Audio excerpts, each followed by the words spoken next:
नित्य सत्यामित हरिपाठ ज्यासी कळी काळ त्यासी न पाहे दृष्टी रामकृष्ण उच्चार अनंतराशी तप पापाचे कळप पळती पुढे हरी हरी हरी हा मंत्र शिवाचा म्हणती देवाचा तया मोक्ष ज्ञानदेवा पाठ नारायण नाम पावी जे उत्तम निजस्थान हरिमुखे म्हणा हरिमुखे म्हणा पुण्याची गणना कोण करी.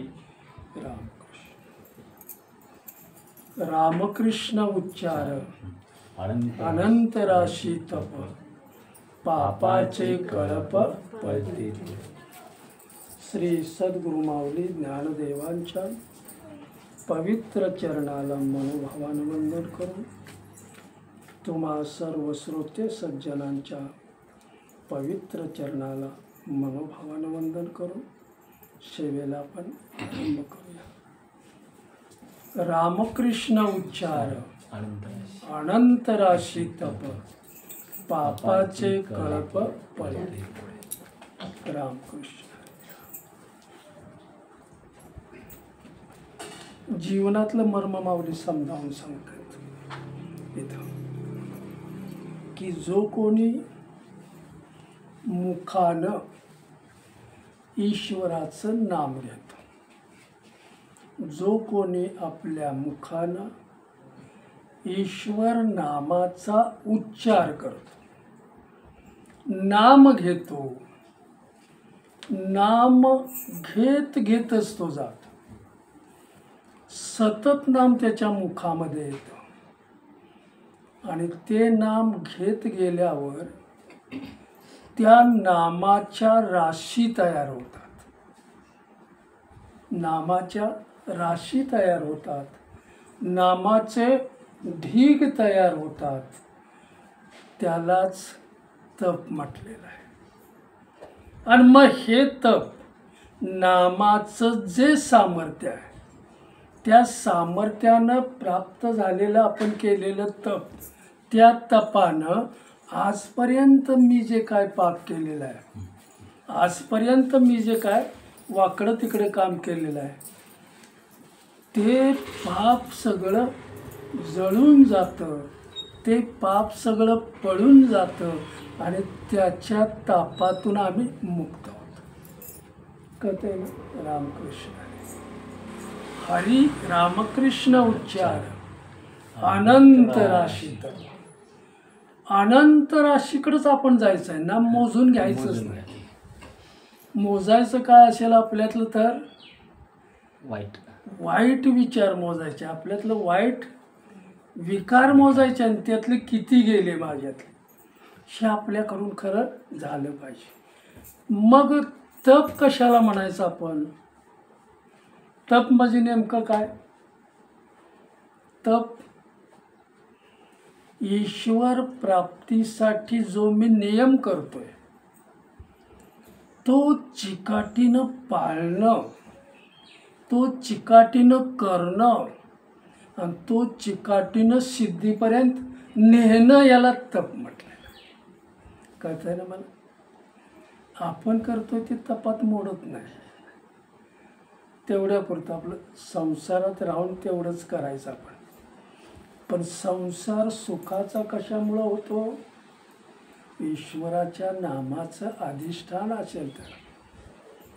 तुम्ही संसार कितीही नेटका केला तरी तुम्हाला समाधान नाही मिळणार.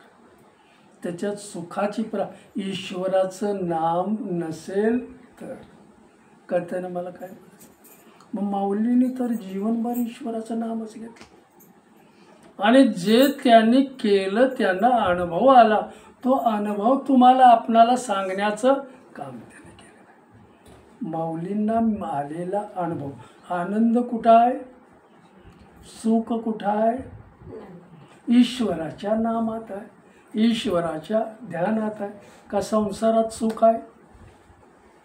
नाही ना. तरी आपण करतोय. मग त्याच्यातून आपण काय प्राप्त करतोय? संसारातून काय मिळवतोय आपण?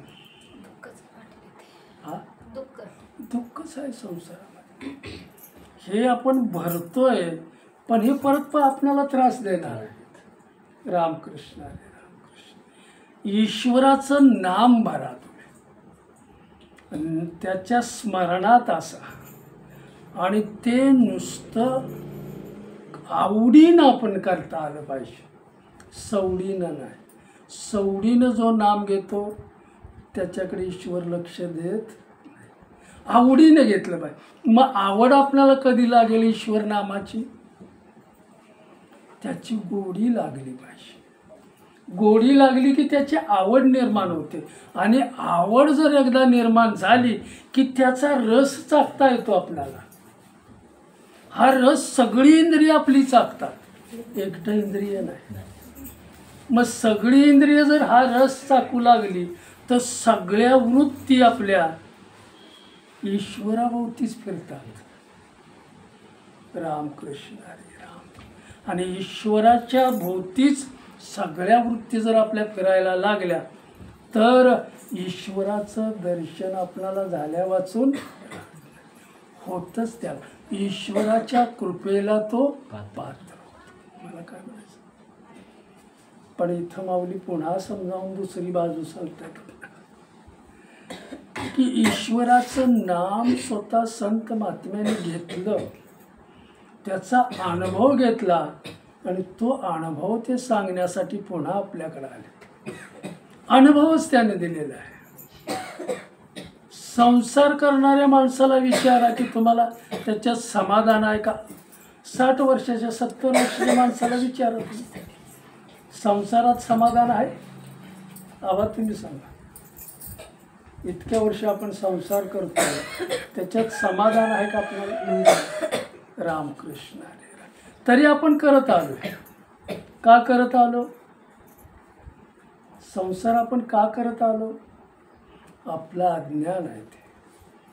म्हणून संतांनी जो अनुभव घेतला, त्यांना जो आनंद मिळाला, तो आनंद त्यांनी वाटण्याचं काम केलं. आनंद कुठं आहे?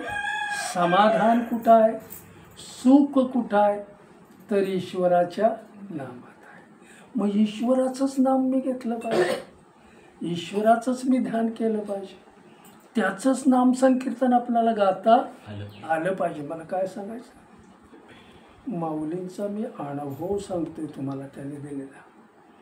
म्हणून माऊली पुन्हा सांगतायत आपल्याला, ज्याने सत्याला ओळखलं. सत्य कोण आहे? एक ईश्वर आहे. संसार सत्य आहे?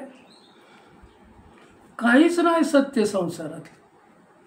सत्याला ज्याने ओळखलं, नित्याला ज्याने ओळखलं, ते सर्वज्ञ झाले. डॉक्टर म्हणजे ज्ञानी नाही, ते सर्वज्ञ झाले. म्हणून माऊली पुन्हा सांगतायत, ज्याने सत्याला पकडलं, ज्याने नित्याला पकडलं, सत्यानं ज्याला आजन्म पकडले, ते संत झाले. रामकृष्ण हरे राम. संत झाले, पण ज्यावेळेला संसारी माणूस संतांच्याकडे जातो, माऊली अनुभव सांगतायत आपला बघा, ओळखण्याची त्याच्याकडे दृष्टीच नसते. संतांना संसारी माणूस ओळखू शकतो का? ओळखण्याची त्याच्याकडे दृष्टीच नसते, ओळखण्याचा भावच नसतो.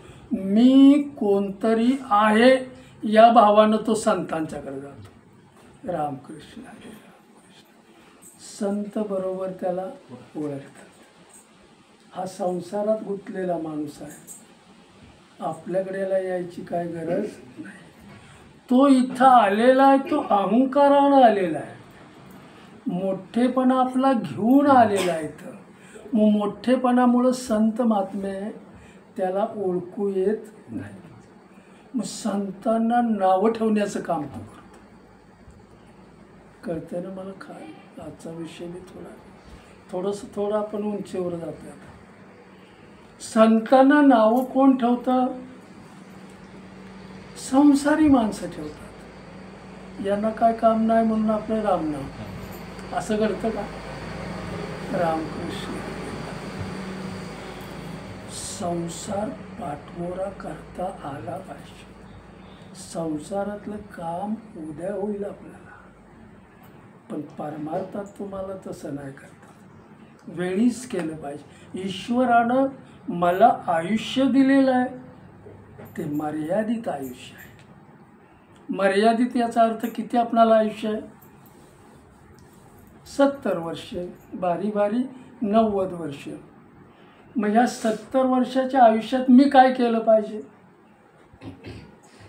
याचं जर ज्ञान नसेल तर ईश्वर त्याला शिक्षा दिल्याशिवाय मनुष्य जन्म तुला देऊन जर मला ओळखता नाही आलं तर दुसऱ्या योनीमध्ये तू कसा ओळखणार मला?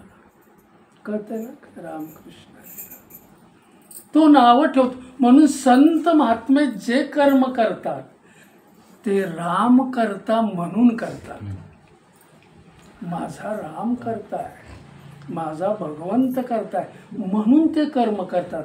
आणि संसारी माणूस जे कर्म करतो ते मी करतोय, बरोबर? मग मी करतोय म्हटल्यावर ईश्वर लक्ष देईल का त्याच्याकडे? राम करता म्हणून जे कर्म करतो तो दाखवण्यासाठी करतच नाही. आणि मी करता म्हणून जे कर्म जो करतो ते जगाला दाखवण्यासाठी आहे. मी असं केलं, मी तसं केलं, कोण सांगत सुटतो? रामकृष्ण हरे रामकृष्ण हरे राम. उदाहरण तुम्हाला देऊन सांगतो. म्हणून दाखवण्याचं कर्म करायचं आहे आणि ईश्वराचं नाम घ्यायचं आहे. ते मी घेतो हे कुणाला कळलं बी नाही पाहिजे. देवाची सेवा आपण करायची, आवडीनं करायची, गोडीनं करायची आणि ईश्वराच्या नामात फक्त आनंद आहे. संसारात कुठंही आनंद नाही. काही वस्तू आणली मला आयुष्यभर तिनं आनंद दिला, टाकाऊ होते वस्तू. रामकृष्ण हरे राम.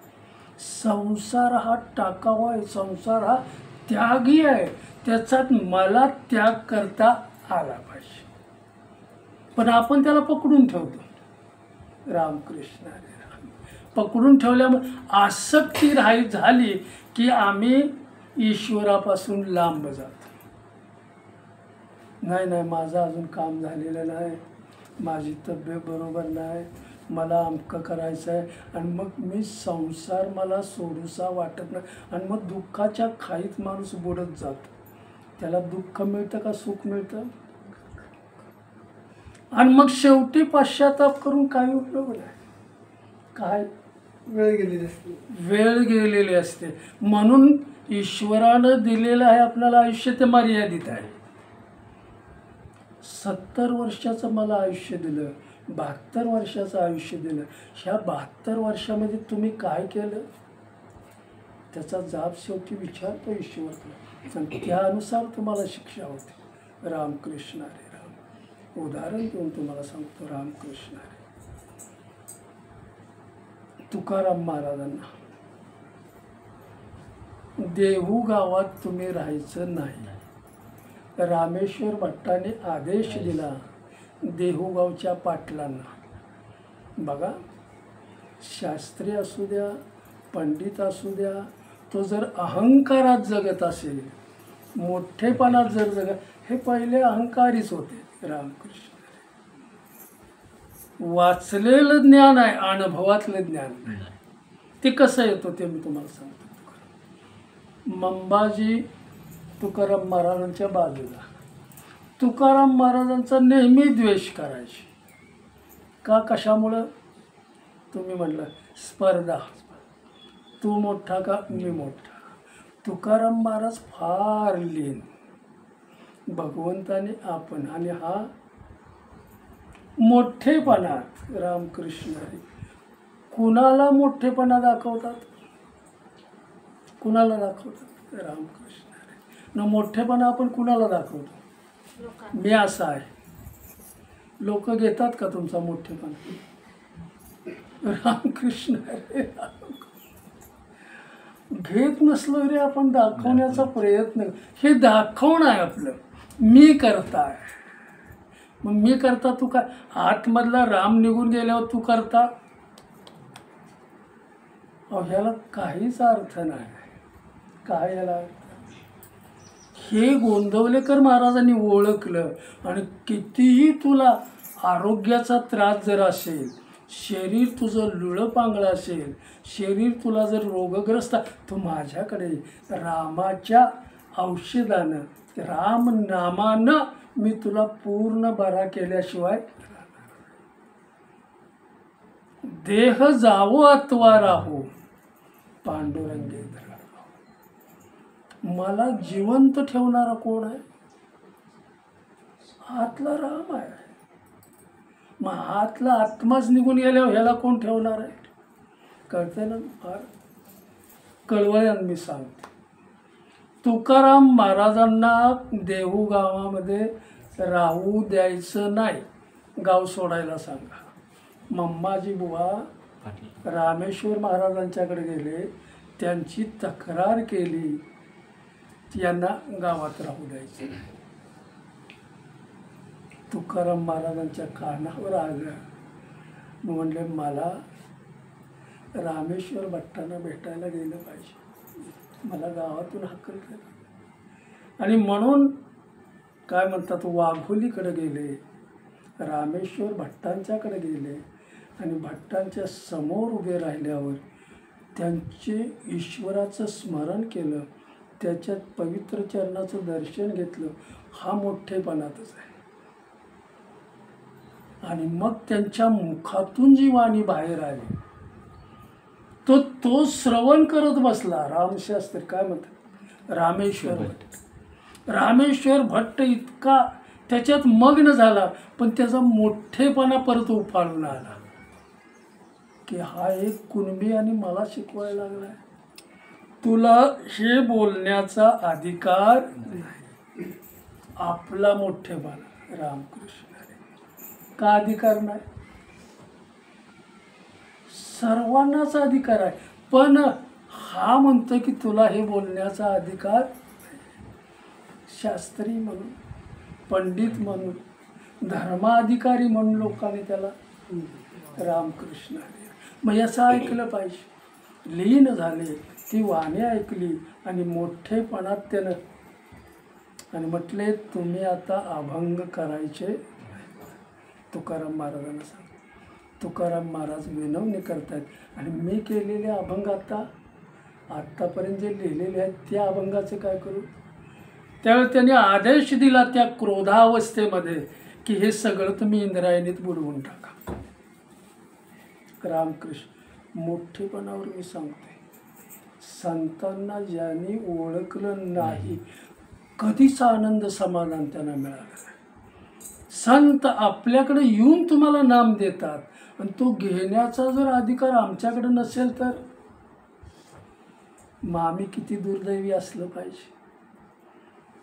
आपल्यासारखा दुर्दैवी कुणीच नाही. कळतंय ना मला काय सांग? रामकृष्ण आम्ही दुर्दैव आमचं ओढवून घेतो का आम्हाला आमचं अज्ञान तिकडं जातं, संसारात आम्हाला घेऊन. ज्ञान संसारात कधीच नाही नेणार. मला इथं जायचं आहे. रामकृष्ण पुढं जाऊया. तुकाराम महाराज म्हटले राहिलेले घरी आले आणि मग मी रामेश्वर भट्टांना शब्द दिलेला आहे, अभंग आता ठेवायचे नाही. कुठं बुडवाय सांगितले? इंद्रायणीच्या डोहामध्ये. अभंग सगळे गोळा केले, त्याच्या खाली दगडं घातली, वर दगडं बांधली, पाठीवर घेतले आणि निघाले. लोकांनी अडवलं असं करू नका तुम्ही. उद्याचं काय आमचं, हे सगळं तुम्ही उद्याचं लिहून ठेवले, आम्हाला काय मिळणार नाही. म्हटले मी शब्द दिलेला आहे त्यांना, मला ते केलंच पाहिजे. आणि मग ज्यावेळेला इंद्रायणीच्या डोहामध्ये आले ते सगळं गाठोडं त्यांनी डोक्यावर घेतलं आणि इंद्रायणीच्या डोहामध्ये गेले. जाताना आतमध्ये डोळ्यातलं पाणी आलं. कुणासाठी परमार्थ केला? कळते ना? मी ईश्वराचं नाम कुणासाठी घेतलं? बरोबर. मग मी परमार्थ का केला की लोकांनी नावं ठेवावी म्हणून? नो, परमार्थ मी कशासाठी केला? देवच जर मला त्याच्यामध्ये काय म्हणतात त्याला मदत करत नसेल तर मी हे का केलं? मी संसार पाठमोरा केला, संसार सगळा टाकून दिला, झाकून टाकला आणि तुझ्याकडं मी आलो, मग हे मी तू केलेलं माझ्याकडून करून घेतलेलं तर आज मला बुडवायला सांगितलं. मग आता मी ना संसारातला राहिलो ना परमार्थातला राहिलो.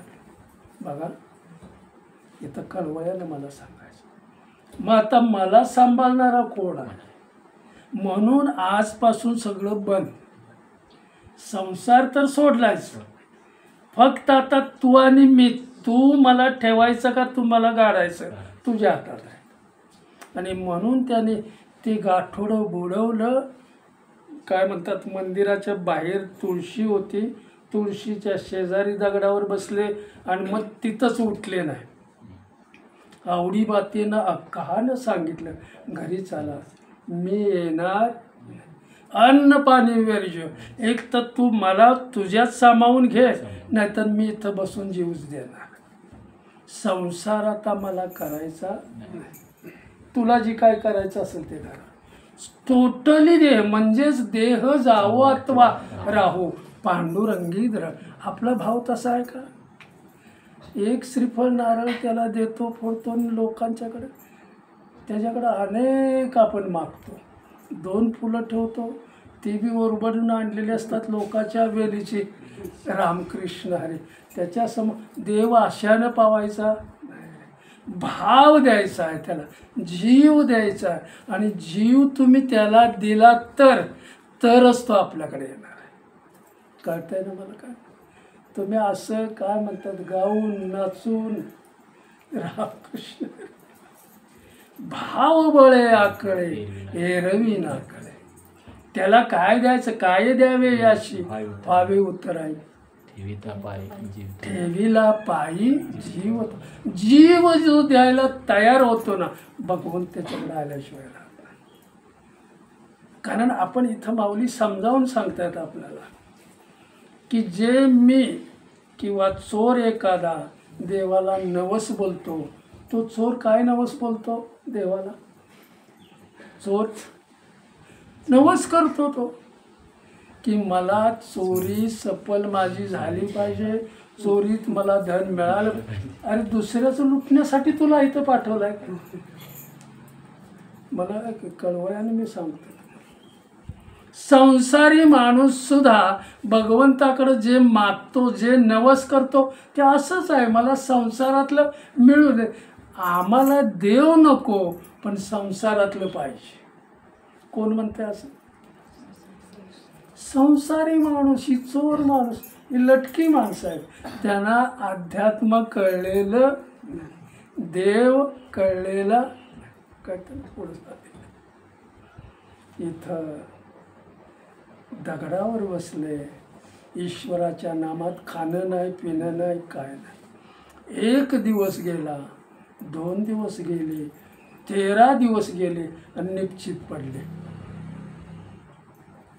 त्यांचे जे मंबाजी आणि त्यांची माणसं होती की आता तुकाराम संपला, तुकाराम महाराज आता गेले, निश्चित पडले. काय 13 दिवस अन्न पाणी काहीच नाही.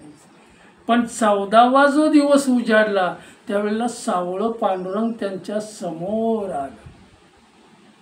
देह जावो अथवा राव. माझी भक्ती आहे का तशी? आहे का तशी? 1 नारळ दिला की तुम्हाला पावेल. रामकृष्ण. आपण आपलं परीक्षण करूया, कुठे आपण. पांडुरंग आले, त्यांना स्पर्श केला तुकाराम, सगळं सचेतन झालं, चैतन्य आलं त्यांच्या अंगामध्ये. डोळे उघडले तर सावळ्या पांडुरंगाचं मला दर्शन झालं. पांडुरंगाचं दर्शन मला कधी झालं? सगळा भाव, सगळी इंद्रिय, सगळ्या वृत्ती त्याच्या भोवती फिरू लागतात. रामकृष्ण. त्याच्या भोवतीच गोटाळू लागतात. त्यावेळेला ईश्वराला कृपा करणं भाग पडतं. रामकृष्ण. तुकाराम महाराज सचेतन झाले, चैतन्य आलं अंगामध्ये. पांडुरंगाचं दर्शन घेतलं आणि मग पांडुरंगाने निर्देश केला, इंद्रायणी डोहाकडे बघा. इंद्रायणी डोहाकडे निर्देश केला तर ती अभंग दगडासह तरू लागले. कुठं? इंद्रायणी. रामकृष्ण हरे रामकृष्ण. डोळे भरून आले त्यांचं. हे कुणी केलेलं आहे? रामेश्वर शास्त्रींना सांगताना सुद्धा भट्टांना त्या सांगतात की हे मी बोललेलो नाही, माझ्याकडून मला निमित्त केलेलं आहे आणि पांडुरंगाने वधवून घेतलेलं आहे, मी बोललेलो नाही. आणि मग तुकाराम महाराज ते सगळं घेऊन, सगळ्यांना आनंद झाला, रामनामामध्ये सगळे तल्लीन झाले आणि ते ग्रंथ काय म्हणतात ते अभंग घेऊन सगळे घरी आले. आनंद मिळाला. कुणाला आनंद मिळाला? ईश्वराच्या नामात होते त्या. मग नाम काय करतं? नामात काय? आनंदच आहे. वस्तूमध्ये आनंद नाही. काय आम्ही मानतो रामकृष्ण हरे, वस्तूमध्ये आनंद तेवढ्या पुरता, परत रामकृष्ण हरे राम टाकाव होतं. तसं हे टाकाव निरंतर तुम्हाला आनंद देतं. मग निरंतर आनंदच आपणाला शोधायला आला पाहिजे. तो गवसायचा असेल तर आपल्या मुखात रामनाम आलं पाहिजे. कुठेही असो, घरी असा, बाहेर असा, शेतात असा, रामनामात जर तुम्ही असला तर अवतीभवती सुद्धा रामनामाचं कडं तयार होतं. रामकृष्ण पुढे जावं. तुकाराम महाराजांना आनंद झाला. पुन्हा रामेश्वर भट्ट, पुण्यातल्या नागनाथ मंदिर त्यांचं ते आराध्य दैवत होतं, जागृत दैवत होतं. ते त्याच्या गावातून दर्शनाला निघाले. रामेश्वर जाता जाता एका विहिरीत उतरले आणि आंघोळ केली. आंघोळ करून म्हटलं आता आपण दर्शनाला जायचं. त्यांचं ते जागृत देवस्थान होतं असं मान्य करतं. आणि मग नागनाथ मंदिराकडनं त्यांच्या अंगाचा आंघोळ केल्यावर 10 झाला.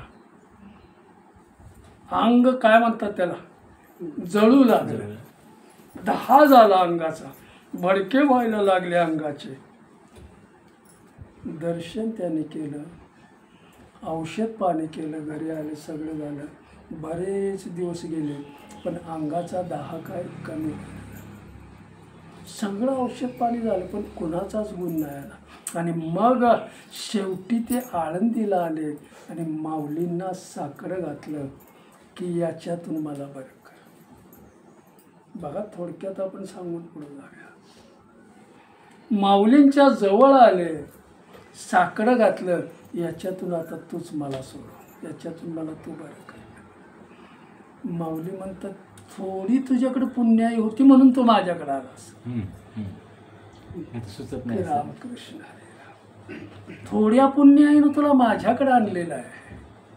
आणि मग साकडं घातल्यावर रात्रीच्या वेळेला स्वप्नात गेले आणि माऊली त्याला जाग करून सांगतायत, तू विद्वान आहेस का? विद्वत्ता तुझ्याकडे जास्त आहे का? आणि ही विद्वत्ता कुणाला त्रास देण्यासाठी वापरतोस? कशावर तुझा मोठेपणा आहे?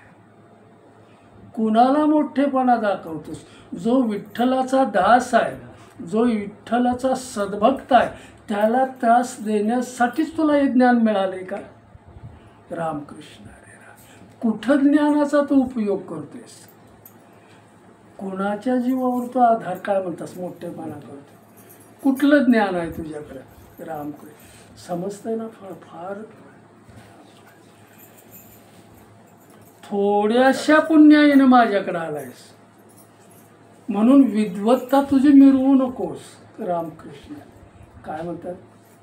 माऊली त्याला जाग करून सांगतात, विद्वत्ता तू. आणि विठ्ठलाच्या दासांना, विठ्ठल जर सद्भक्तांना तू दमवण्याचं काम आपल्या ज्ञानानं करत असशील तर तुझी गय केली जाणार नाही. राम आत्ता हा तू माझ्याकडे आलास थोड्या पुण्याईमुळं, पण ज्याला तू त्रास दिलास, तुझी बुद्धी ज्याला त्रास देण्यासाठी, त्याच्याकडे तू अनन्य भावानं जा, त्याला शरण जा.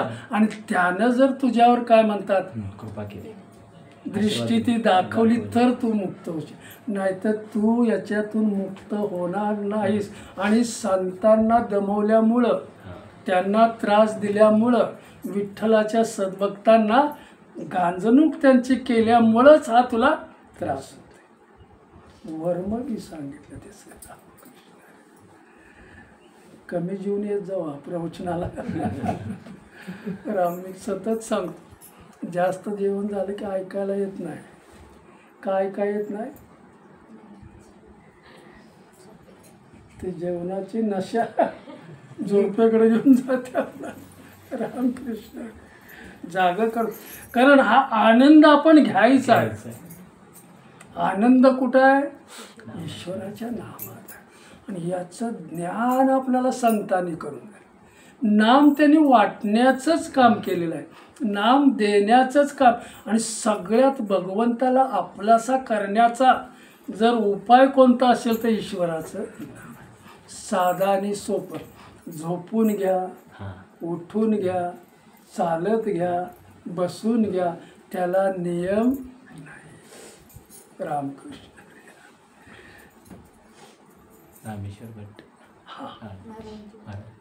जाग केलं त्याला. आत्ता मी तुला याच्यातून नाही सोडवणार, ज्याची तू काय म्हणतात त्रास दिलाय त्याच्याकडेच तुला अनन्य भावानं शरण गेलं पाहिजे. तसा शरण नाही जर गेलास तर त्याच्यातून तू मुक्त होऊ शकणार. ही पीडा आहे तुझ्या मागे लागलेली आहे. आणि मग तुकाराम महाराजांना शोधत गेले. रामकृष्ण गावाच्या बाहेर जायला तुम्ही सांगितलं, गावातून काढण्याचं काम का केलं तुम्ही? तुकाराम महाराजांनी तुम्हाला त्रास दिला, मग तू याला म्हणजेच मग हे कॉम्पिटिशन, तू मोठा की मी मोठा. तुकाराम महाराज त्यात उतरले का? मग तू का समजतोस असं? रामकृष्ण मंबाजीला तक्रार करणारा मंबाजी आहे, अधिकार आहे म्हणून वापरते. मग त्रास कुणाला झाला? शोधत गेलेले आहेत तुकाराम महाराजांच्या. आणि शोधत जाऊन त्यांनी दिसल्याबरोबर धावत गेले आणि तुकाराम महाराजांच्या पवित्र चरणाला मिठी मारली, मला याच्यातून मुक्त करा. तुकाराम महाराज म्हणले, मला एवढा अधिकार नाही आहे, मी कोण मुक्त करणार आहे? अरे तू केवढा मोठा माणूस आहे, केवढी मोठी तुझ्याकडे विद्वत्ता आहे. का म्हटले? रामकृष्ण केवढी मोठी विद्वत्ता, लोकांनी तुला धर्माधिकारी नेमलेला आहे आणि मग याच्यातून तुला मुक्त नाही होत आहे. माझा तो अधिकार नाही. मी माझ्या मुखानं अभंग कधी गायलेत, पण गाऊन घेणारा तो आहे. तेच तुम्ही बुडवायला सांगितले. तो धनी आहे माझा. बोलविता धनी कोण आहे? तुम्हाला आम्हाला बोलवणारा कोण आहे? कोण आहे? आतला राम आहे म्हणून आम्ही बोलतोय, आत राम आहे म्हणून आम्ही बघतोय. रामकृष्ण म्हणून आतल्याला अगोदर आपल्याला ओळखता आलं पाहिजे. मी जे काही करतोय ते माझ्या रामाच्या सत्तेनं करतोय. बरोबर का? मी करता म्हणून करतोय? मी करता म्हणणारी जो लोक आहेत ते अज्ञान आहे. मग ती कुणी का असेना. राम विद्वत्ता त्यांच्याकडे फार, पण रामेश्वर भट्टाला सुद्धा हे ज्ञान कळलेलं. काय मला सांग, धर्माधिकारी लोकांनी कसं काय बनवलं? रामकृष्ण. बरं आपला विषय नाही. रामेश्वर भट्ट पवित्र चरणाला पकडलं. तुकाराम महाराज म्हणतात, तुमची योग्यता फार मोठी आहे, तुमच्या योग्यतेकडं माझ्याकडं काय नाही, पण मी तुम्हाला शरण आलोय, अनन्य भावानं शरण आलोय. आता मी तुम्हाला सोडून जाणार. शरण आलोय म्हटल्यावर अग्नीच्या ज्या ज्वाळा आहेत त्यांच्या पाठीवरून हात फिरवला आणि तो होता तसा झाला. सगळं त्याचा त्रास नाही झाला. हे करवून घेणारा कोण आहे? कळतं ना? हे सगळं भगवंत चालवतोय, पण मी करतेपणा का घेतो माणूस? गावात मी मोठा आहे किंवा अमक्यात मी मोठा आहे असं का म्हणतो माणूस? कुठल्या आधारावर तो बोलतो? रामकृष्ण पुढे जाऊ आपण. जिथं ईश्वराचं नाम आहे तिथं पवित्रता येते. ते ठिकाण सतत जर एका जागेवर तुम्ही नामस्मरण केलं तर ते ठिकाण सुद्धा तीर्थ झाल्याशिवाय राहणार नाही. मला काय सांग, दगडावर बसलेला दगड सुद्धा तीर्थरूप होतो. तुकाराम महाराज ज्या दगडावर बसून देवाचं नामस्मरण करत तो दगड सुद्धा त्यांच्या योग्यतेचा. आपण तर माणसं आहे, आपणाला बुद्धी ईश्वरानं दिलेली आहे, मग आपण त्या योग्यतेचं बनलं पाहिजे. रामकृष्ण हरी राम. तीर्थ बनतं आपलं घर सुद्धा. आपण गोकुळ आपणाला बनवता येतं. आपलं घर गोकुळ बनवता येतं म्हटल्यावर काय केलं पाहिजे? रामकृष्ण. गोकुळ म्हणजे सगळ्या आनंदात आपल्या दिसले पाहिजे. जसं गोकुळ सर्व आनंदमय केलं कुणामुळं? कृष्ण. तसा तो कृष्ण, तो भगवंत माझ्या घरात मी आणला पाहिजे. कळतंय? विषय संपला. माझ्या घरात मी जर भगवंताला आणलं, माझ्या घरात जर मी कृष्णाला आणलं तर हे माझं घर सुद्धा गोकुळ बनल्याशिवाय राहणार. कारण जिथं भगवंत आहे त्याचं नाम जिथं आहे तिथं आनंदच आहे, आणि जिथं नाम नाही बघा तिथं मुश्किल आहे. रामकृष्ण हरी राम. आनंद मला घ्यायचा असेल, समाधान जर मला मिळवायचं असेल, बाकीकडं आपण बघायचंच नाही. म्हणून आम्ही परवा की आमचं आयुष्य आम्हाला आता बोनस आहे. आत्ता आमचं 70-72 वर्ष झाले तर आम्हाला ईश्वरानं आता बोनस दिलेला आहे. मग हा बोनस आम्ही कुठं घालवला पाहिजे? ईश्वराच्या नामामध्ये. आणि जेवढं तुम्ही ईश्वराच्या नामामध्ये त्याला खर्च कराल तसा तसा त्याचं लक्ष आपल्याकडे गेल्याशिवाय. रामकृष्ण हरी रामकृष्ण. इथं माऊली पुन्हा आपल्याला समजावून सांगतायत. मी नवस करतो तो भगवंताकडे कुठला नवस करतो? तू मला मिळाला पाहिजेस का? संसारातलं मला मिळालं पाहिजे. रामकृष्ण. मग संसारातलं मिळालं तरी दुःखच होणार आहे, आणि ईश्वर जर प्राप्त करून घेतला तर.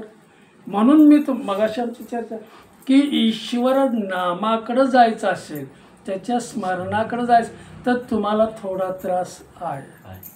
संसारा इतका त्रास नाही. जेवढं सकाळी उठल्यापासून संध्याकाळपर्यंत मी जेव्हा संसार करतो किती त्रास होतो आपल्याला. परमार्थ आपल्याला 1 तास बी करता येत नाही. का करता येत नाही? 1 तास 15 मिनटं तेवढा बी आम्हाला करता येत नाही. मग तुम्हाला समाधान कुठं मिळणार? कळतंय ना? समाधान त्याच्या नामात आहे, समाधान त्याच्या स्मरणात आहे.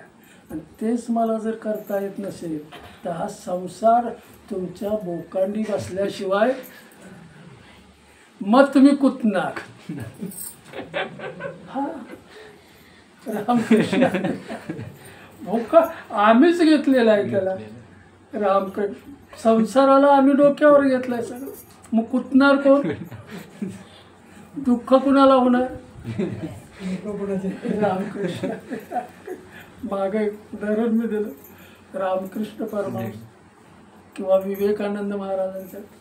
तुम्हाला देव दिसला का? आलं लक्षात म्हणून सांगते पुढे जाऊ. कुणी ऐकलं नसेल तर, तुला देव बघायचा म्हटले मला दिसलेला आहे, तुला बघायचं आहे का? चल. तरुण पोरगा होता, मग म्हटलं चल माझ्याबरोबर. 5 किलोचा दगड त्याच्या डोक्यावर दिला. चला म्हटले आपण. आता कुठं जायचं आहे? कुठं जायचं आहे? ईश्वर बघायचा आहे मला. दगड डोक्यावर दिला, डोंगर चढू लागले. थोडा वेळ गेल्यावर ह्याला तो बोजा सण नाही झाला, आता कधी खाली ठेवेन, कधी खाली ठेवेन. संसाराचं उदाहरण मी देतो, कधी खाली ठेवेन. थोडासा एकदम त्याला पाऊल टाकणं सुद्धा मुश्किल.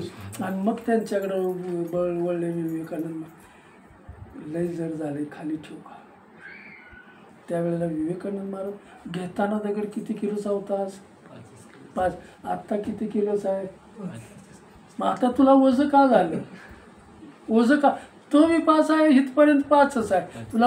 कारण जास्त वेळ तुम्ही त्याला डोक्यावर, तसा संसार आम्ही जास्त वेळ डोक्यावर घेतला तर त्रास होणार. त्रास दिल्याशिवाय राहणार. वजन तेवढं. रामकृष्ण कुणीही म्हणा, कुणीही असू नये तर रामकृष्ण. म्हणून रामेश्वर भट्टांना धर्माधिकारी बनवून सुद्धा त्रास झाला. कारण हे ज्ञान नाही. त्रास मी कुणाला देतोय? भगवंत भक्ताला जर तुम्ही त्रास देत असाल, त्याची निंदा जरी केली ती ती आपल्याला बादल्याशिवाय. रामकृष्ण हरे रामकृष्ण. कुठं आलं? रामकृष्ण शरणागत झाले, पाठीवरून हात फिरवला डोक्यावरून आणि मग मुक्त झाले. बरं वाटलं त्यांना. आणि मग आता मी तुम्हाला सोडून नाही जाणार. तुम्ही जे म्हणाल मी तसं तुमच्या पाठीमागे टाळ घेऊन उभं राहा. हा धर्माधिकारी कुठे गेला? हे मोठे पण कुठे गेले? ते सेवेकरी झाले. नम्र झाला भूता त्याने कोंडिले अनाथा. मोठेपणा ईश्वराला घेऊ शकत नाही. मला काय सांग, स्पर्धेमध्ये गुतूच नका, मोठेपणात गुतूच नका. ऑटोमॅटिक तो आपल्याला उंचावर घेऊन. जेवढं तुम्ही नम्र, जेवढं तुम्ही लहान, तेवढं तुम्हाला तो महान करण्याचं काम करतो. पण लहान आम्हाला होताच येत नाही. कुटुंबातलं आपलं चित्र बघा. कोणी एखादं म्हणतंय का मला कळत नाही? कुटुंबातलं बघा, कोण लहानपणा घ्यायला मागतच नाही. रामकृष्ण. मग सगळीच मोठी म्हणल्यावर देव म्हणतो तुम्ही तुमच्यातच भांडा. रामकृष्ण. ईश्वर, जिथं ईश्वराचं नाम एका स्थानावर जर तुम्ही सतत घेत गेला तर ते तीर्थ बनल्याशिवाय राहत नाही. म्हणून नामानं ते स्थान सुद्धा स्थिर आपण जर केलं, तो तीर्थ रूप त्याला स्वरूप जर आलं, तर येणारा बाहेरून सुद्धा जरी आला तरी त्याला समाधान वाटतं. समाधान कुठं आहे? मग तीर्थावर आला तर त्याला समाधान. मग हे तीर्थच बनलेलं आहे. इथं नामाचंच वलय बनलेलं आहे. इथं नामाची स्पंदनं चालू आहे. मग येणाऱ्याला काय देतं? ते समाधान दिल्याशिवाय राहत. कारण दुसरं इथं काहीच नाही. कळतंय ना? समाधान मला एक प्रकारचा आधार मिळतो इथं. कारण हे स्थान ईश्वराच्या नामानं भरलेलं आहे, नामानं पवित्र झालेलं आहे. हे नामानं सिद्ध, काय म्हणतात त्याला, शुद्ध झालेलं आहे, सिद्ध झालेलं आहे. म्हणून येणाऱ्याला सुद्धा तो आधार वाटतो. संसारी माणूस संसार करतो पण त्याला आधार कशाचा नसतो. कशाचा आधार आहे त्याला? संसारी माणूस संसार करतो पण त्याला आधार काय आहे? आधारच काय नाही, तो करत राहतो संसार. पण आधार नसल्यामुळे बघा, एखाद्या चांगल्या माणसाचे जर बोल आपण ऐकले तर आपल्याला आधार वाटतो. आधार वाटतो का? चांगले शब्द ऐकले की थोडंसं आपल्याला आधार, की बाबा प्रफुल्लित मी झालो. मग ईश्वराच्या नामाचा मी आधार घेतला तर मला किती आनंद होईल. बोलाचा एवढा आनंद आहे तर नामाचा केवढा आनंद मिळेल. अहो, तो तुम्हाला सिद्ध रूपाकडे घेऊन गेल्याशिवाय राहणार. तुम्हाला सिद्ध, पण तितकं मी नाम घेतलं. तप म्हणजे काय? मगाशी मी सांगितलं. तप कधी होतं माझ्याकडून? तेवढी निष्ठा माझी पाहिजे, चिकाटी पाहिजे. जे मी साधन घेतलेलं आहे, जो मी चांगला नियम केलेला आहे, तो नियम तितक्या चिकाटीनं मी केला पाहिजे. चिकाटीनं मी त्याच्यात टिकलो पाहिजे. आणि चिकाटीनं त्या नियमाला जर सांभाळला तर त्याच्या राशी तयार होतात, त्याचे ढीग तयार होतात. आणि ते राशीचं सामर्थ्य तुम्हाला या पाप तापातून मुक्त केल्याशिवाय रामकृष्ण उच्चार अनंत राशी तप पापाचे कळप सोडवणारा मला कोण आहे? रामकृष्ण. काळाला सुद्धा आज्ञा करण्याचं काम संत महात्मे करतात. म्हणून सत्याला धरून चाललेला संत होतो रामकृष्ण. नित्याला धरून चाललेला संत होतो, साधू महात्मा होतो. म्हणून आपण तेच करायचं आहे. ज्या पावलावर मला पाऊल ठेवायचं आहे त्या पावलानं जर मला माग घेत चालायचं असेल तर त्यांचे नियम सुद्धा मी जोपासले पाहिजे. त्या नियमाकडे सुद्धा मला जाता आलं पाहिजे. ते अंगीकृत नसतील तर संसारी माणूस येतो आणि काय म्हणतात, प्रवचनात बसतो, कीर्तनात बसतो, रामनामात बसतो, आनंद मिळतो, समाधान त्याला होईल, पण तो समाधान टिकत नाही, पुन्हा त्याच्यामध्ये येतो. रामकृष्ण. काल वेगळं खाल्लेलं, आज आंघोळ करून इथं आलाय. रामकृष्ण. मगाचा विषय झाला. नियम आहेत त्याला. ईश्वराकडं जायचं असेल आणि त्याला प्राप्त करायचं असेल तर त्याचे नियम पाळले पाहिजे. मला जर शुद्ध शाकाहारच करता येत नसेल, नाही हो, त्याच्याशिवाय मला जमतच नाही. रामकृष्ण. भगवंत आपला म्हणेल अहो नियमच तुमचा तो नाही. तुम्ही नियमात कुठं न बसता तुम्हाला चांगला कोण म्हणेल का? म्हणेल. पंढरपूरला तुम्ही कितीही जा, पण तुमच्या गळ्यात माळच जर नसेल तर तो कसं काय तुमच्याकडे लक्ष देणार? किती वेळा मी तुम्हाला अगदी कळवळ्याने सांगतो, तो तुमची उपेक्षाच करणार. तू माझा नाहीस पण माझ्याकडे आलायस. रामकृष्ण. तू म्हणत असशील माझा, पण मी तुला माझा म्हणणार. कारण काय नियम आहे मी तुम्हाला आणि पुढे जाऊन सांगतो की जसं तुम्ही फार सज्जन आहात, संसारातलं तुम्हाला सगळं अनुकूल आहे, सगळं भरपूर दिलेलं आहे, पण मी अभागी आहे कारण ईश्वराचं नाम माझ्या मुखात येत नाही. रामकृष्ण. काय येत नाही माझ्या मुखात? कारण सत्संग मला मी केलेलाच नाही, सत्संग मी ऐकलेलाच नाही. मग तिकडं मी काय सगळं अनुकूल असून मला समाधान नाही. रामकृष्ण. हरे रामकृष्ण. मग समाधान कुठं आहे? ईश्वराच्या नामात, ईश्वराच्या. आणि माऊली तो अनुभव आपणाला देत आहेत. रामकृष्ण उच्चार वाचन म्हणा. सत्य बोलणं हे वाचेचं तप आहे. ईश्वराचं नाम घेणं हे वाचेचं तप आहे. तीर्थाटन करणं, आळंदीला जाणं, पंढरपूरला जाणं हे पायाचं तप आहे. या हातानं समाजाची सेवा करणं हे हाताचं तप आहे. या हातानं अन्नदान करणं हे हाताचं तप आहे. आणि अनन्य भावानं पांडुरंगाला शरण जाणं, अनन्य भावानं संतांना शरण जाणं हे या चित्ताचं तप आहे. आणि हे तप जर सगळीच इंद्रिय करू लागली तर भगवंत कृपा केल्याशिवाय राहत नाही. बघा, अडचणीतून बाहेर काढतो आणि तुमचा नित्य सांभाळतो करतो. मागे पुढे उभा आली या आघात कोण सांभाळणार आहे?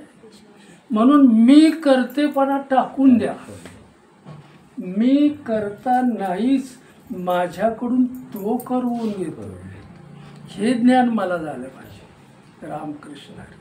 आणि ते ज्ञान जोपर्यंत होत नाही तोपर्यंत पांडुरंगाकडे आपलं लक्ष जात नाही. रामकृष्ण हरी. रामकृष्ण हरी. माऊली परत एका उदाहरणाकडे आपण की जसं लहानपणातच नामदेव महाराजांना एक ईश्वराची आवड निर्माण झाली. बालपणातच बोबडे बोल ज्या वेळेला बोलायला लागले त्यावेळेला ते विठ्ठल विठ्ठल म्हणायला लागले. रामकृष्ण. बोबड्या बोलानं सुद्धा विठ्ठल विठ्ठल म्हणायला लागले. त्यांच्या वडिलांच्या बरोबर ते रोज मंदिरात जाऊ लागले. त्यांचे वडील रोज नेऊन त्या पांडुरंगाला नैवेद्य दाखवायचे. तो नैवेद्य घेऊन परत घरी यायचे. नामदेव महाराज त्यांच्याबरोबर असायचे. त्यांना एक त्या विठ्ठलाच्या भेटीची गोडी लागली, नामाची गोडी लागली त्याला. आणि मग एक दिवस वडिलांनी सांगितलं, नामा मी बाहेर जातोय, कपड्याचा धंदा आपला आहे, ते धंद्यासाठी मला बाहेर जावं लागतंय. एक दिवस तू नैवेद्य दाखवशील का पांडुरंगाला? तर दाखवेल, पण एक काम करा, नैवेद्य दाखवल्याशिवाय तू जेवायचं. बघा, आपण कुठलाही नियम करूया पण तो नियम आपण राखला पाहिजे, चिकाटीने केला पाहिजे. एकच नियम जीवनात करा, पांडुरंगा जवळ आपल्याला तो नेईल, पण तो काटेकोरपणानं मला पाळता आला पाहिजे. रामकृष्ण हरी. राम. नामदेव होकार दिला, जातो. आईनं आंघोळ वगैरे केली. आता पांडुरंगाला नैवेद्य घेऊन जायचं. नैवेद्य ताट भरून दिला. नामदेव महाराज गेले आणि पांडुरंगाच्या पुढं नैवेद्य ठेवला. नामदेव महाराज बघत बसले. त्या लहानपण आहे त्यांचं, बघत बसले. सगळ्यांना माहिती आहे तरी तुम्हाला एक त्याच्यातलं मर्म सांगितलं. बघत बसले. म्हणले पांडुरंग मी ठेवलेलं नैवेद्य का खात नाही? मी यायला उशीर झाला का? पांडुरंगाशी बोलतायत. मी यायला उशीर झाला का? माझ्या वडिलांच्या हातचंच तुला आवडतं? रामकृष्ण. पांडुरंगाशी बोलायला लागले. पांडुरंगाने त्याला स्पर्श नाही केला आणि मग प्रेमानं साकडं घातलं त्याला. तू जर खाल्ला नाहीस तर मी इथं जीव दिल्याशिवाय तुझ्या या चरणावर मी डोका पडून जीव देईन. कारण घरी माझी आई मला रागवेल की पांडुरंगानं नैवेद्य का खाल्ला. आमच्या अंगवळणीच पडले की त्याला निवेद्य दाखवायचा आणि घरी न्यायचं. रामकृष्ण. तो खात नाही म्हणून आम्ही दाखवतो. खात असल्यावर त्याचं पोट भरू शकतो आपण. रामकृष्ण. खात नाही म्हणून आम्ही दाखवते. खात असता तर कशाला कोण दाखवते? पर पुढे जाऊया आपण. तो भाव धरून मिळेल पाहिजे. रामकृष्ण. डोका आपटून देऊ दे. आई मला रागवेल, तुला खाल्लंच पाहिजे. आणि त्याचा भाव ओळखून पांडुरंगानं आपल्या विठेवरून खाली यावं लागलं त्याला. पांडुरंग स्वतः खाली आले, त्याला गळा भेट दिली, त्याला आलिंगन दिलं. आणि तू काय म्हणतोयस? नैवेद्य आणल्या खाऊन टाकतो. नैवेद्य त्याने खाल्ला आणि रिकाम ताटकं घेऊन घरी आले. आईनं विचारलं, नैवेद्य कुणाला दिलास? आईला माहिती होतं पांडुरंग खात नाही. आई म्हणते नैवेद्य कुणाला दिला? त्यावेळेस नामदेव म्हणतात पांडुरंगाने खाऊन टाकला. अरे पांडुरंग ती दगडाची मूर्ती आहे, तो खाईलच कसा?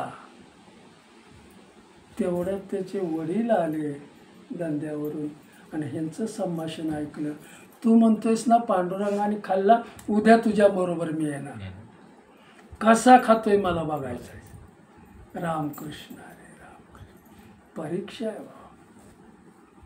लहान वयात परमार्थ जर कळला तर तो देवाजवळ गेल्याशिवाय राहत नाही. आम्ही आज करून करून भागलो आणि देवपूजेला रामकृष्ण. पण आता तरी पुढे हाची उपदेश हाची उपदेश करा. नका करू नाश. आयुष्याचं मात्र करू नका, ह्याचा कचरा करून टाकू नका. ह्याला काय म्हणतात? बनवलं पाहिजे. ईश्वरानं सुद्धा त्याचा स्वीकार केला पाहिजे. रामकृष्ण. मग नामानं आम्ही भरलं पाहिजे, गुणानं भरलं पाहिजे, काय म्हणतात धर्मानं भरलं पाहिजे. त्या नित्याला सत्याला ओळखण्याचं ज्ञान मला झालं पाहिजे. आणि मग माझी दृष्टी कुठं जाईल? ईश्वराकडे गेल्याशिवाय. दुसऱ्या दिवशी परत हा घरी आले, संभाषण ऐकलं. नामदेव म्हटलं खरंच आहे, मी सांगितलं ते खरं आहे, त्याच्यात काय बदलच कुणाला देणार. पांडुरंगाने खाल्लं नाही. आणि मग दुसऱ्या दिवशी दोघांनी आंघोळ केली, आईनं ताट भरून दिलं आणि मग दोघे निघालेत पांडुरंगाकडं. पांडुरंगाच्या समोर ठेवला नैवेद्य. खा म्हणून आज पांडुरंग खातोय कुठं? त्यावेळेला नामदेव त्यांना म्हणतात पांडुरंगाला की मी आणलेला नैवेद्य खाल्ला आणि माझे वडील आलेत म्हणून तू खात नाही. त्यावेळेला पांडुरंग बोलतोय तुझे वडील आहेत तुझ्याबरोबर म्हणून मी खाणार नाही. बोलतोय त्याच्याबरोबर. मग म्हटले तू कपटी आहेस, तू माणसासारखाच आहेस, कपट का करतोयस तू? माझ्या समोर केलं ते वडिलांच्या समोर करायला तुला काय? मग तू कपटी आहेस. पांडुरंगाला ते आवडलं नाही त्याचे शब्द. एवढा भाविक माणूस असा जर मला. मग ते लगेच खाली आले, दोघांनाही दर्शन दिलं, नामदेवांना दर्शन दिलं, वडिलांना दर्शन दिलं आणि नैवेद्य त्यांनी खाऊन टाकला. आणि मग खात्री पटली. वडिलांनी त्याच्या डोक्यावरून हात फिरवला. नामदेवाचे पटाटम तुझ्यामुळं मला पांडुरंगाचं दर्शन झालं. कोणामुळं? रामकृष्ण हरे राम. पांडुरंगाचं दर्शन मला तुझ्या. आत्तापर्यंत मी नैवेद्य दाखवतोय पण असा कधी भाव माझ्या मनात आलाच नाही. रामकृष्ण हरे राम. गोंदवलेकर महाराज अरण्यामध्ये चाललेले आहेत. त्यावेळेला रामाच्या मूर्तीतून सुद्धा अश्रू उगळत होते. जळी स्थळी काष्टी ईश्वर कॅलेंडरमध्ये का नाही? भावानं तुम्ही करा. त्या मूर्तीत सुद्धा तो आहे. जळी स्थळी काष्टीच तुम्ही. पण आम्हाला या जिवंत मूर्तीतला आत्मा कळला पाहिजे, भगवंत कळला पाहिजे. ह्या भगवंतानं बनवलेल्या मूर्ती आहेत.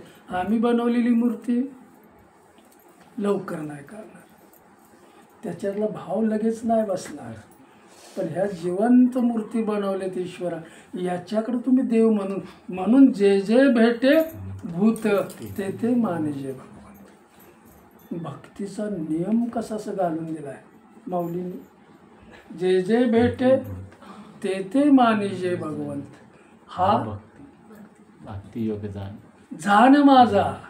हे मी केलेली भक्ती अशी आहे. कुणालाही अवेअर करू नको. मला काय सांगायचं आहे तिथं माऊलीने मगाशी जसं सांगितलं की जो अपकारी आहे, आपल्या अपकार करतोय पण त्याच्यावर सुद्धा उपकार करायला आपण शिकलं पाहिजे. त्याला संत असं म्हटलं. पण आम्ही करतेपणा आपल्याकडे घेतल्यामुळे ते होत नाही. रामकृष्ण. म्हणून मोठेपणात कोणीही मिळवू नका. भाविक लोक त्याच्यात घुसत नाहीत. हे ज्याला कळलंय ते मोठेपणात. मग मोठेपणा तुम्ही जर घेतला तितका लाजीरवाना सुद्धापणा तुमच्याकडे आल्याशिवाय कळतंय ना. काय मग मान तुम्ही घेतला तर अपमान सुद्धा तुमच्या गळ्यात आल्याशिवाय मग घ्यायचाच नाही. आपण मोठेपणा बी नको, तुझा मान बी नको. मग ते त्याच्या विरुद्ध आहे ते आपल्याकडे येतच नाही. कळतंय ना. रामकृष्ण मिरवणेच नाही.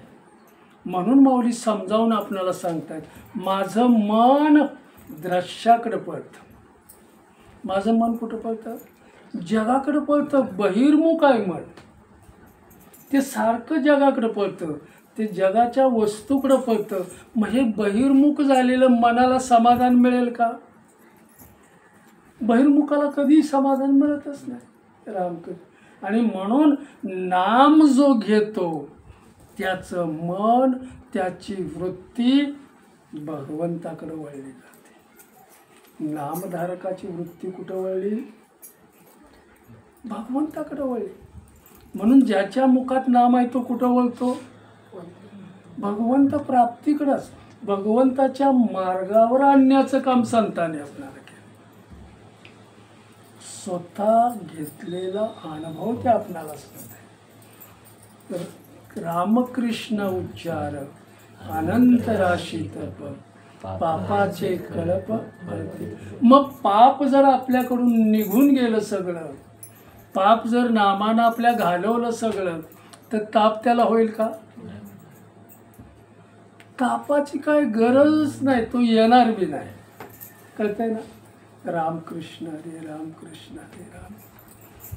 परमार्थ तुम्ही 15 मिनटं करा, अर्धा तास करा, तासभर करा, पण त्याच्याशी लगन लागली पाहिजे. ईश्वराशी तन्मय होता आलं पाहिजे. त्याला भक्ती म्हटलेलं आहे. रामकृष्ण. ज्याच्या समोर मी बसतोय, जे माझं आराध्य दैवत आहे, ते आराध्य दैवत आपली वाट बघतात त्यावेळेला.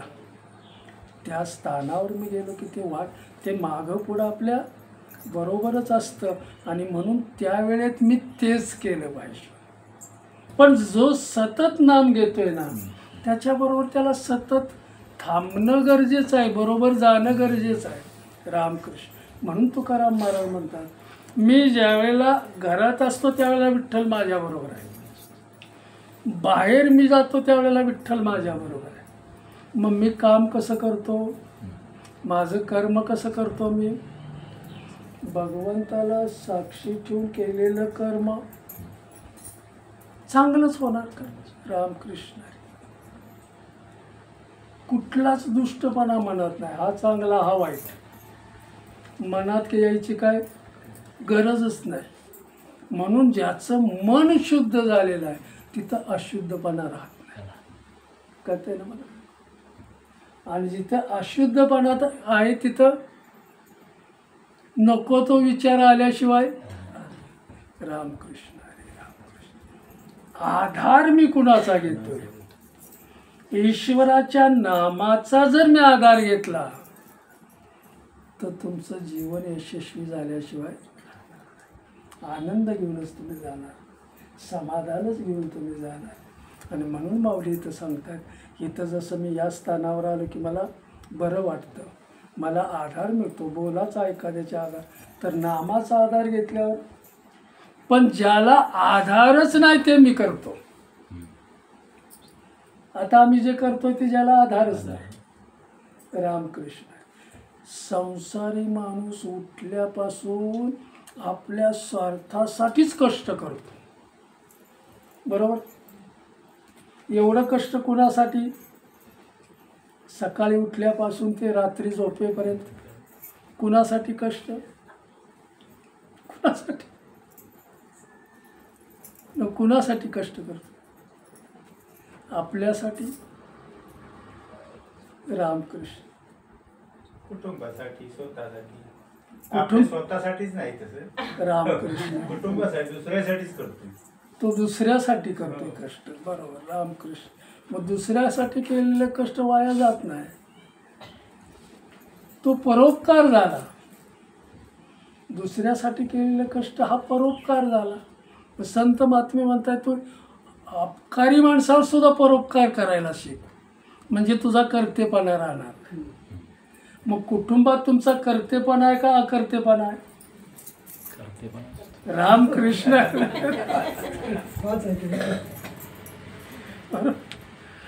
मी करता हे सगळ्या कुटुंबाला मी दाखवतो की मी मोठा आहे, मी सगळं तुम्हाला आणून देतोय, सगळं हे करतोय, आणि मग मोठेपणा तो घेतो.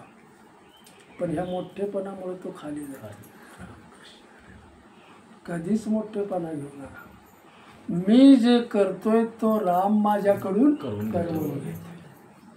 राम आपल्या आतमध्ये नसेल तर मी करता कुठून होणार, हेच आम्हाला कळत नाही. आणि मग मोठेपणात माणूस जातो. आतला राम माझ्याकडून करून घेतो हे जर ज्ञान झालं तर तो समदृष्टीकडे आला. समचरण विठेवरी साजिरे, त्याला दिसायला ती सुरुवात होतो आणि मग त्याच्या दर्शनाची ओढ लागते. रामकृष्ण हरी राम.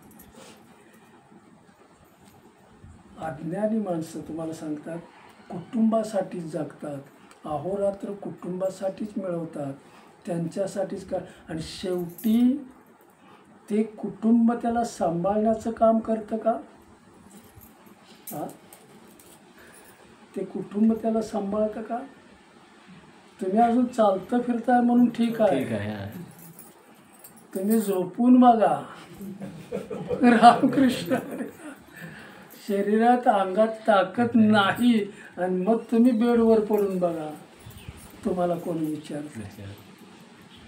मला काय सांग, गाठीला जर पुण्य नसेल तर हे किडे खाऊन टाकतात. कळतंय ना? किडे खाऊन टाकतात. ती अवस्था आपली नाही झाली पाहिजे, त्याच्यातून मला बाहेर पडायचं आहे. रामकृष्ण हरी राम. ती वेळ माझ्यावर न यावी म्हणून आत्ता मी सावध झालं पाहिजे. मग संतांनी दाखवलेल्या मार्गाने मला जायचं. रामकृष्ण हरी राम. कृष्ण हरी राम. नामदेव महाराज ज्या वेळेला काय म्हणतात, एकादशीचा दिवस आहे, लक्षात आलं म्हणून सांगतो. एकादशीचं वृत्त मी व्यवस्थित सांग. एकादशीचं वृत्त म्हणजे खाणं काय आणि पिणं काय याच्यात नाही.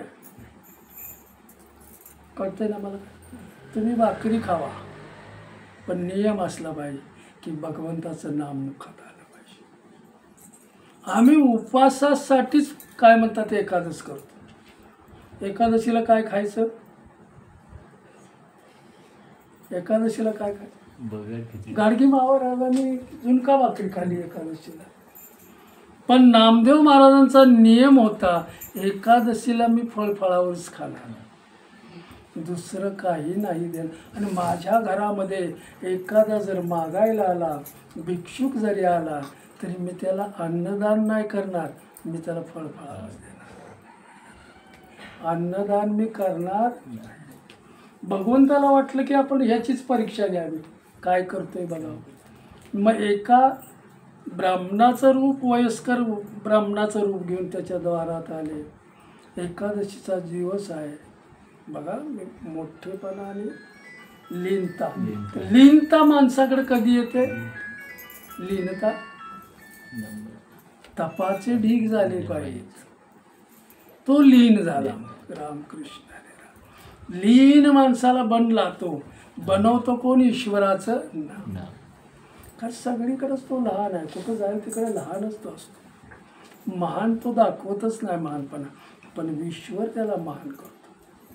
कुठपर्यंत आलं? एकादशीचा दिवस, ब्राह्मणाचं रूप, वयस्कर ब्राह्मणाचं. एकादशीला आता हा काय म्हणतोय बघूया. ब्राह्मण त्यांच्या द्वारात आला आणि ब्राह्मणाने हाक मारली. नामदेव महाराज बाहेर आले, अखंड ध्यानात आहे, नामातच आहे त्याच्या. ब्राह्मणाला बघितल्यावर म्हटले मला खायला काहीतरी द्या. तर म्हटलं आज एकादशीचा दिवस आहे, फळ फळावं तुम्हाला मी. मला फळ फळावं आज नको आहे, मला अन्न काहीतरी द्या. त्यावेळेला ते म्हटले की माझी एकादश आहे, मी तुम्हाला अन्न देऊ शकत नाही. त्यावेळी तो ब्राह्मण म्हणतोय मी तुमचं दुसरं काही खाणार नाही, अन्न दिलं तर माझा जीव राहील, अन्न नाही दिलं तर माझा जीव इथंच आहे. इतका मी व्याकुळ झालो, इतका मी भुकेलोय की आता अन्नाशिवाय मी राहूच शकत नाही. त्यावेळेला नामदेवाने सांगितलं एकादशीचं माझं वृत्त आहे, तुम्हाला अन्न देता येणार नाही. मग म्हटले मला इथं आता जीवच माझा चाललेला आहे. म्हटले तुमची गती होईल ती मी माझी गती करून घेईन. बोलल्याबरोबर त्यांनी प्राण सोडला नामदेव महाराज जवळ गेले तर तो गतप्राण झालेला होता. त्यांच्या द्वारात पडलेला ब्रह्महत्येचं, त्यांना ब्राह्मण हत्येचं पातक, आणि याला कारण नामदेव महाराज म्हटले मी झालो. कारण कोण? मी त्याला अन्न दिलंय नाही म्हणून याचा जीव. मग आता याची जी गती आहे तीच माझी गती करून गेला. त्याने काय म्हणतात, भीमाच्या किनाऱ्यावर नेलं, चंद्रभागेच्या किनाऱ्यावर नेलं, चित्ता तिथं उभी केली, ब्राह्मणाला त्याच्यावर झोपवलं त्या वैर, आणि स्वतः चित्तेवर बसल्याने आग लावली. तुझी गती ती माझी गती, कारण माझ्यामुळं तुला हे सगळं भोगायला आलं आहे. आणि मग त्याच्यावर बसलं, ऑटोमॅटिक ज्वाळा थंड झालं. काय द्यावे त्याशी व्हावे उतरावे. देवाला काय द्यायचं आहे? उदकाळी. रामकृष्ण. हा वास आपण आपलाच घेतो, पण तो भाव जागृत करण्यासाठी ते करायचं असतं. पण एकदा जर भाव तो जागृत झाला तर बालवाडी आपली संपली. राम कळते ना.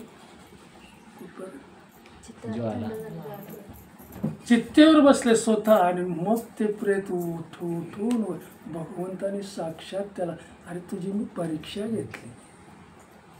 भगवंत आपली सातत्यानं परीक्षा घेत असतो. रामकृष्ण हरी राम. परीक्षा घेतल्याशिवाय तो आपल्याजवळ घेतच नाही.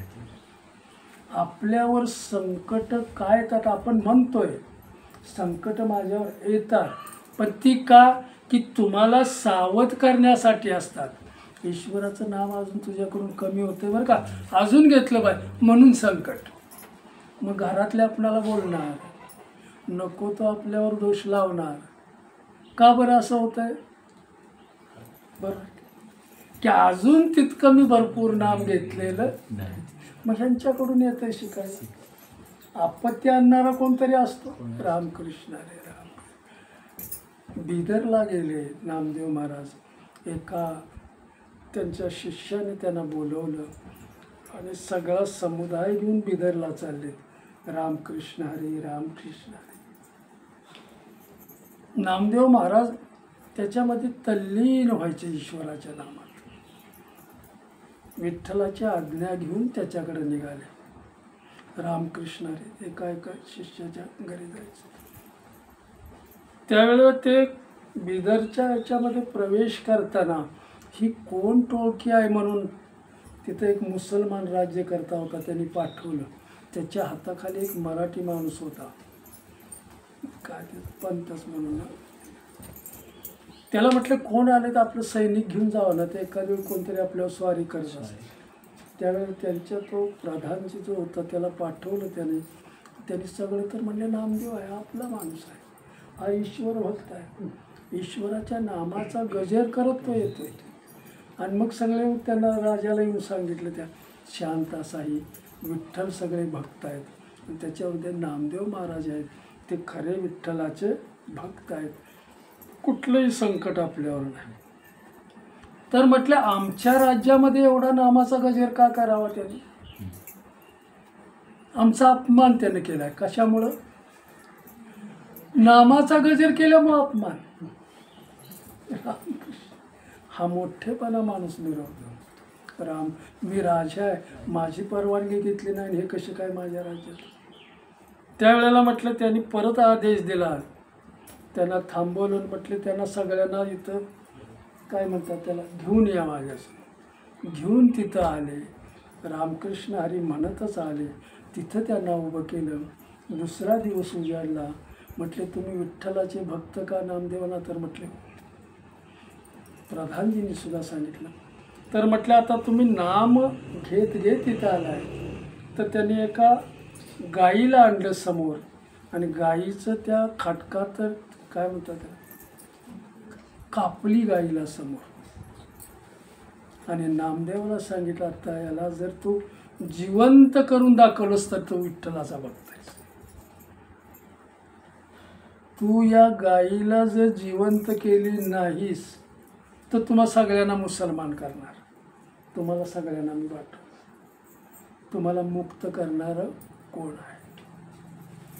नामदेव महाराजांना काळजी वाटली, आता याच्यातून आम्हाला सोडवणारा कोण आहे? संकट तर फार मोठं आहे. सो एका विठ्ठलाशिवाय कोण? अहो, ज्याच्या पाठीशी विठ्ठल आहे त्याला भीतीचं काय? भयमुक्त करतो. आणि जो भयमुक्त झालेला आहे त्याला विठ्ठलानं आपलं म्हटलेलं आहे. माणूस समजायचा कसा? जो भयमुक्त झालेला आहे. राम विठ्ठलाचं नाम घ्यायला सुरुवात केली. ते गाईचं मुंडकं आपल्या मांडीवर त्याने घेतलं नामदेवाने, विठ्ठलाचं ध्यान केलं आणि विठ्ठल त्यांच्या समोर येऊन उभे राहिले. दर्शन केलं आणि यांच्या अंगामध्ये चैतन्य आलं. ते चैतन्याचा हात गायीच्या डोक्यावरून फिरवला. ते डोकं घसरत घसरत जाऊन धडाला भेटलं आणि धडाला भेटून गाय जिवंत झाली. काय मला म्हणायचं? करील तो काय नोहे महाराज, परी पाहे बीज. मन आपलं शुद्ध झालं, अंतकरण जर शुद्ध झालं तर ईश्वर इथं का वास करणार नाही? शरीराला कुठं खर्च करायचं हे साधन आहे, ह्याला मर्यादा आहे. ह्या साधनाला मर्यादा आहे. आलेला आहे तो एक दिवस जाणार. मग मी कसा गेलो पाहिजे? फार महत्वाचं आहे. मी कसा गेलो पाहिजे? आनंदानं मला जाता आलं पाहिजे. रामकृष्ण, मला माझ्या माहेरी जायचं आहे. कसं गेलं पाहिजे? सासरे आलेली मुलगी माहेर सोडताना रडते. सासरे आलेली मुलगी, तुमचं मी सांगते, सगळ्यांचा अनुभव. सासरे आलेली मुलगी माहेर सोडताना रडत येते आणि माहेरला जाताना रडत जाते. कवा जाईन असं तिला. तसं आम्हाला सुद्धा ते माहेर आहे माझं. पंढरपूर हे माझं माहेर आहे. विठ्ठल माझा बाप आहे, रुक्मिणी माझी आई आहे. मला कधी त्याला भेटेन असं होतं. मग याच्यातून जाताना मी कसं गेलं पाहिजे? रामकृष्ण हरी, आनंदाने मला जाता आलं पाहिजे. का तक्रारी घेऊन जाता आलं पाहिजे? आईकडे जायचं आहे, माझ्या वडिलाकडे जायचं आहे. सासरी जाताना रडते मुलगी, डोळ्यात असते. आईला आलिंगन देते, वडिलांच्या पवित्र चरणाच्या पायात पडते. कधी याल बाळ? राम, तू नाही आलीस तरी मी तुझ्याकडे येईल. केवढा बोलाचा त्याला आधार आहे. पण माहेरी जाताना कुणाला विचारलं, मी जाते आता. छडकून निघते ती, कारण मला आई वडिलांना हे माझ्या संसारातलं झालं पाहिजे. कळते ना? झडझडून व्हायला निघ भक्तीच्या या वाटे लाग, मग पावशी अव्यंग निजधाम माझे. निजधामाला पोचायचं आहे, कारण तिथं ईश्वर आपली प्रतीक्षा करतोय. उभा आहे तिथं, अखंड विठेवर उभा आहे. कोणासाठी? भक्तासाठी उभा आहे. कामाला आलिंगन देणार नाही. भाव तो झाला पाहिजे. मला काय सांगायचं आजच्या प्रवचनात ना? रामकृष्ण उच्चार अनंत राशी तप, पापाचे कळप. पाप निघून जातं कधी? आपल्या नामाचं तप झालं पाहिजे. तप कधी होईल? अखंड तुम्ही नामस्मरण केलं तर, अखंड नामस्मरण केलं तर त्याची राशी तयार झाली पाहिजे, त्याचा ढीग तयार झाला आणि मग ते तप बनतं. आणि तप तुमचं रक्षण केल्याशिवाय राहत नाही, भगवंताला बोलवल्याशिवाय राहत नाही. म्हणून मन करा रे प्रसन्न, सर्व सिद्धीच्या कारण. सिद्धीला नेणारं कोण आहे? ईश्वराचं नाम आहे. ईश्वराचं नाम हा आनंदाचा गाभा आहे. माऊली शेवटला आपल्याला समजावून सांगतायत की जसं जिथं अंधार आहे त्या अंधाराला आधारच नाही. पण प्रकाशाला आधार सूर्याचा दिवस. सूर्याचा. तसं नामाला आधार भगवंताचा आहे. कारण इथं बाकी काय नाही, नामाला आधार भगवंत आहे. म्हणून जिथं नाम आहे तिथं भगवंत असलाच पाहिजे, आणि जिथं भगवंत आहे तिथं त्याचे भक्त असलेच पाहिजे. तुकाराम महाराज कुठं सापडतील? जिथं ईश्वराचं नाम आहे तिथं तुला सहज सापडल्याशिवाय भगवंत कुठं सापडेल? जिथं नाम आहे तिथं तो तुला सहज सापडल्याशिवाय. म्हणून जिथं नाम आहे तिथं भगवंत आहे, आणि जिथं भगवंत आहे तिथं संत असल्याशिवाय. मग जिथं संत आहेत आणि जिथं भगवंत आहे तिथं सुख आणि समाधान त्याची नांदणूक झाल्याशिवाय. रामकृष्ण रामकृष्ण उच्चार अनंत राशी तप, पापाचे कळप पळती पडे. पापातून मला मुक्त व्हायचं आहे. आजपर्यंत प्रत्येक योनीत मी माझं जीवन जगलो, त्याच्यात जे काय पाप झालं, ताप त्याचा होणार आहे, त्या तापातून मला मुक्त व्हायचं आहे. पुन्हा मी तुम्हाला सर्वांना अगदी शेवट करून सांगतो त्याचा, की भगवंताच्या नामानं समजा जर मला ताप जायचं असेल किंवा ते भोग भोगावेच लागत असतील तर भगवंताचं नाम मी का घ्यावं? मी केलेलं पाप, मी केलेलं ते मला भोगावंच लागणार आहे. मग भगवंताचं नाम कशासाठी मी घ्यायचं? रामकृष्ण कळतं. नाही घेतलं तरी भोगावंच लागणार, आणि घेतलं तरी. पण ते नाम तू जर घेतलंस, ते जर तप तुझं झालं तर ते भोगणं सुद्धा सुलभ होतं, आनंदात निघून जातं, समाधानात निघून जातं. आणि म्हणून भगवंताचं नाम हरिमुखे म्हणा, हरिमुखे म्हणा, पुण्याची गणना. माऊलीने आपल्याला दिलेला हा नामाचा जो उच्चार आहे, जे नाम दिलेलं आहे त्या नामाबरोबर त्यांचा अनुभव दिलेला आहे, त्या नामाबरोबर आनंद दिलेला आहे. आणि 22व्या वर्षी ते त्यांच्याजवळ गेले. आपल्याला वाटतंय का की आता आपलं 70 वर्ष झालं, 80 जावं आता असं वाटतंय? संसार सोडावा असं वाटतं. संसारी माणसाला इथंच राहावं असं वाटतं.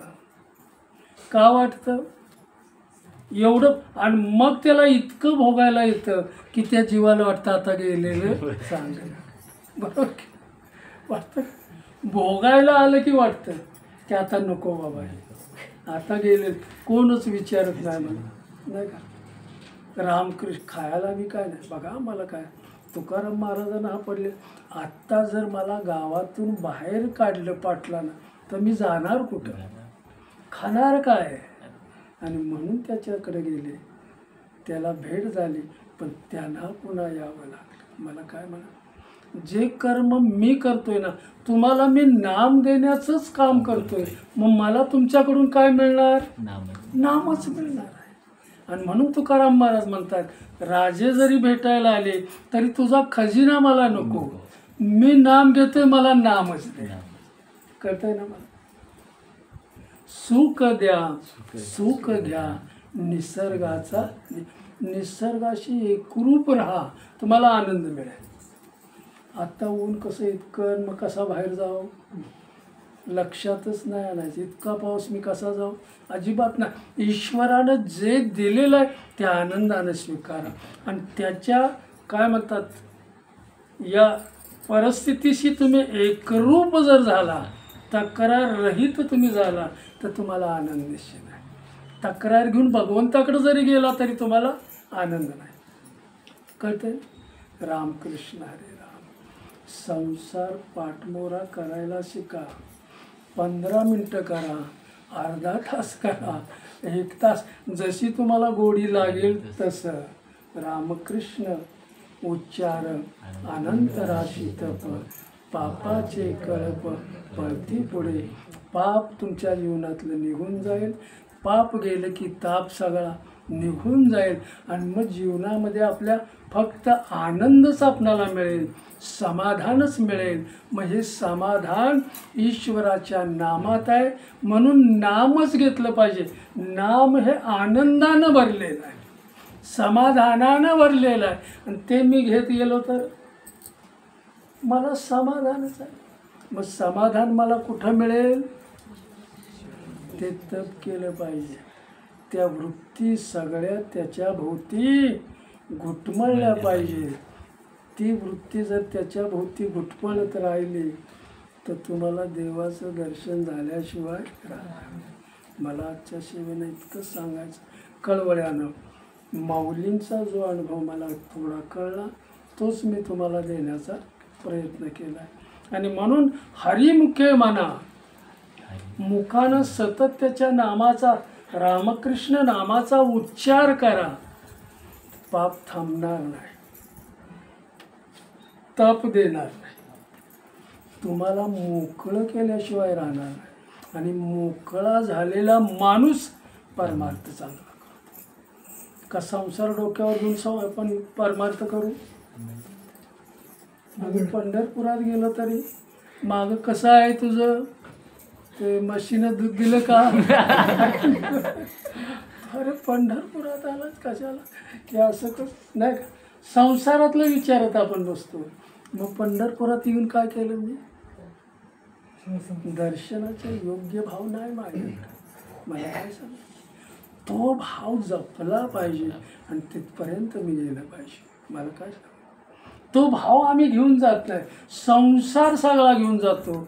लगेच बायकोला फोन, कशी आहेस, आहे ना व्यवस्थित, राम त्रास नाही ना तुला? काय विचारण्याची गरज आहे का? राम मला काय सांग, म्हणजे मन मोकळेपणाने मी बोलतो आपलं रामकृष्ण हरे करायची. पांडुरंगाच्या भेटीला मी आलेलो आहे. ती भेट माझी झाली पाहिजे म्हणून तो भाव पाहिजे. तो भावच माझ्याकडे नसेल तर मला काय, माझ्याबरोबर लहान मुलगा असू द्या, त्याची इच्छा झाली तू घे तुझा, माझी इच्छा मी करणार नाही. आलं का लक्षात? झालं ना? परवाचं उदाहरण सांगायचं, राम परवाचं उदाहरण सांगायचं, तुम्ही गेले. हो तेच सांगितलं, रामकृष्ण. मुलाची इच्छा जर मुलाला घेऊन गेलं तर आपण पांडुरंगाला ते बघणार नाही. दर्शन त्याला का, ते त्या यात्रेतच काय म्हणतात त्याला, हे मला खेळणं पाहिजे, ते मला खेळ. मग तू माझ्याबरोबर आलायस, तुझी इच्छा याल तर तुला घेऊन देतो मी. पण आलोय कशासाठी? माझी इच्छा मी व्यक्त नाही करणार, तुला हे आवडतंय म्हणून. तुझ्या हातानं तुला काय पाहिजे ते घे, पैसे द्यायचं काम कळतंय ना मला काय म्हणायचं. त्याच्या इच्छेचं अनुकूल आपण केलं, पण माझी इच्छा काय होती, तुला इथपर्यंत मी कशासाठी भगवंताच्या द्वारात तुला आणले, ते त्याचं दर्शन घेण्या. तो भाव तुला सतत आणला तर तो भाव हा निघून जाईल आणि हा एक दिवस बघा तुम्ही येतोय का नाही. सातत्य जर तुम्ही ठेवलं तर ते मुलगा परत काय मागणार नाही. माझे बाबा इकडे येतात, ह्याच्यासाठी येतात, आणि मग मी हेच केलं पाहिजे. हा भाव त्याचा जागृत झाला की मग त्याचं मागणं संपून जातं. रामकृष्ण उच्चार अनंतराची तप, पापाचे कळप भरते पुढे. आजची सेवा पण रामकृष्ण. पुंडलिक विठ्ठल श्री ज्ञानदेव तुकाराम, श्री पंढरीनाथ भगवान की जय, श्री गोपाल कृष्ण भगवान की जय, श्री सद्गुरु माऊली ज्ञानेश्वर महाराज की जय, जगतगुरु तुकाराम महाराज की जय, सब संतन की जय, बोल बजरंग बली की जय. विठाल विठाल विठाल विठाल विठाल विठाल विठाल विठाल विठाल विठाल विठाल